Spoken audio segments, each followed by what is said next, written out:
When we remember Mary's lyrics about the exalted being humbled and the humble being exalted, the birthplace or the location of Jesus' birthplace shows us the Messiah's humble origins, and it hints at the kind of humble king he will rule as. So, Gracians, as a humble king, God would exalt him.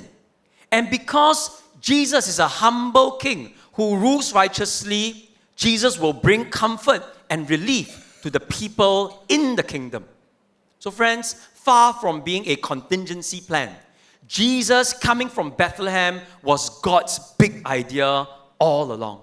It was his salvation plan all along. It unfolded in Bethlehem, it was promised to David, and now it is delivered through Christ.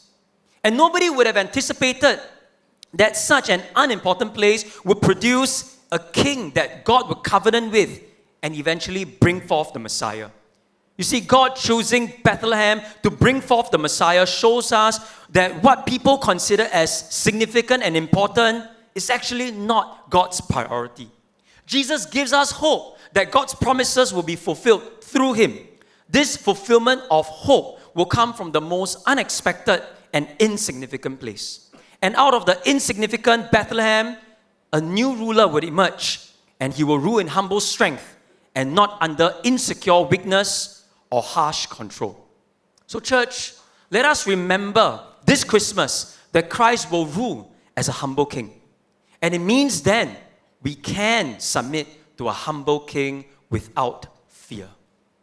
You see, whenever we think about rulership, we may perceive rulership to feel as if we are being dominated or being lorded over by a higher power.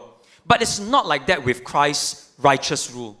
Christ's righteous and humble rulership means that he would elevate the weak and he would help the lowly, just like Mary had prophetically sung.